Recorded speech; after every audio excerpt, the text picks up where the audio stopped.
துணை முதல்வர் உடனே ஸ்பாட்டுக்கு போறாரு. மருத்துவ நம்முடைய சுகாதாரத்துறை அமைச்சர் மா சுப்பிரமணியம் மருத்துவ குழுவோடு அங்க இருக்கிறாரு. சேகர் பாபு அந்த பகுதிக்கு போறாரு. உணவு உடனே ஏற்பாடு செய்யப்படுகிறது, மருத்துவ ஏற்பாடு செய்யப்படுகிறது. வெள்ளத்திலேயே முதலமைச்சரும் துணை முதலமைச்சரும் அமைச்சர்களும் வருவாய்த்துறை அமைச்சர் அங்க இருக்கிறாரு.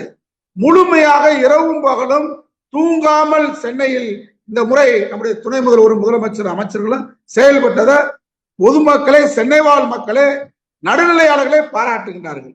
உடனே எதிர்பார்க்காத அளவுக்கு விழுப்புரத்துல கடுமையான புயல் வெள்ளத்தால நேற்று அங்க பகுதி பாதிக்கப்பட்டிருக்கு. உடனடியாக நம்முடைய துணை முதல்வர் அங்கேயும் போய் அந்த பணிகளை, மழையை தடுக்க முடியுமா? எடப்பாடி நினைக்கிற மாதிரி மழையை துணை முதலமைச்சர் நிப்பாட்ட முடியுமா? புயலை நிறுத்த முடியுமா?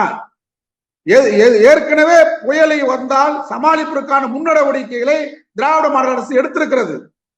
அதனால பெரிய பாதிப்பு இல்லை.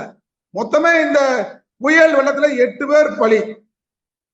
அதுவும் 2 பேரும் கொடையை பிடிச்சு போயிருக்காங்க அந்த புயல்ல. அவங்கள அந்த கொடை பிடிச்சு கிளறி விட்டுருச்சு.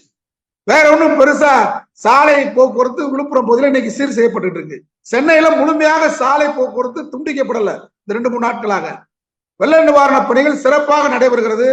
குற்றச்சாட்டை சொல்லணும்ன்றதுக்காக சென்னைக்கு வராம எதிர்கட்சி தலைவர் எடப்பாடி அல்ல, அவரும் எடப்பாடி பழனிசாமியும் விழுப்புரம் அந்த பக்கத்தெல்லாம் போய் மழை வெள்ள பாதிப்பு பார்த்துட்டு தானே வராரு. சென்னைக்கு வரல. அப்ப சென்னையில பாதிப்பு இல்ல. எதிர்கட்சி தலைவர் நேர விழுப்புரம் தான் போறாரு. ஏன்னா விழுப்புரத்துல வரலாறு காணாத 42 ஆண்டுகள் இல்லாத மழை பொழிவு. தண்ணி தாங்கத்தான் செய்ய ஒரு 5 மணி நேரம் 6 மணி நேரம் இருக்கு. அப்பதான் தண்ணி எடுக்க முடியும்.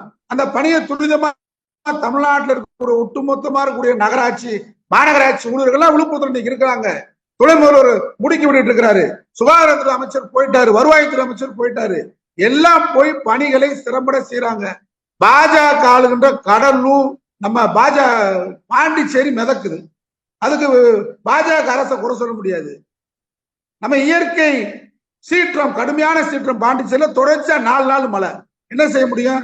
ஆனால் இங்கே வரலாறு காணாத மழை புயல் இருந்தாலும் முன்னெச்சரிக்கை நடவடிக்கையாக இந்த 4 ஆண்டு காலம் படிப்படியாக இந்த 400 கோடி ரூபாயை சென்னைக்கு செலவு செய்து விழுப்புரம் பகுதியிலே பல்வேறு திட்டங்களை செய்த காரணத்தால் பெரும் ஆபத்திலிருந்து முதலமைச்சருடைய நடவடிக்கையால், துணை முதல்வருடைய நடவடிக்கையால், திராவிட மாடல் அரசுடைய மக்கள் பணியால் பாதுகாக்கப்பட்டிருக்கிறோம் என்றுதான் என்னுடைய கருத்து.